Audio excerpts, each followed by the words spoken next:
When your feet feel a shift in the road, when uphill is the only way to go, when resistance is all you can find, surrender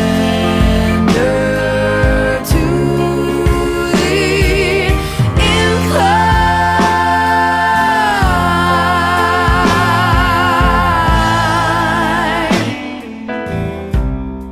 Hello friends, Reverend Judy here.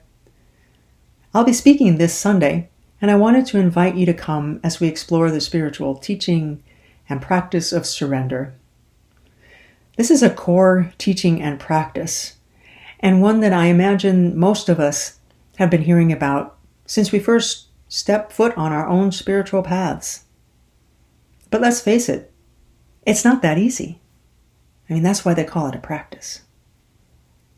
And when I think of a year and a half of pandemic, it's as if we've all been on a collective crash course in surrender. So much has been outside of our control. Where we go, what we do, how we do it, how we do our jobs, how kids go to school. It's been quite a ride, hasn't it?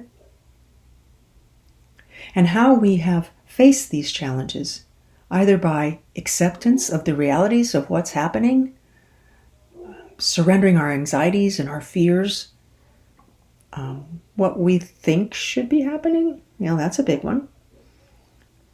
Our hopes and our dreams for the future to the divine presence, or by being in resistance to what's happening, clinging, hanging on, trying to gut it out, being depressed even. Correlates, I imagine, to how stable of an emotional adjustment we have made during this time. My talk is going to focus on what surrender is not, and on what the obstacles to surrender are. And at the end of my talk, there will be an invitation for spiritual practice, which I always like to include because I think it brings home the message in a way that allows us to take the words and the ideas into a felt sense, a personal experience of the teaching. So I hope that you will join us in person on Sunday. We're fully reopened and there's no need for reservations or anything like that. But of course, you can always catch us on the live stream. I hope to see you there. Surrender.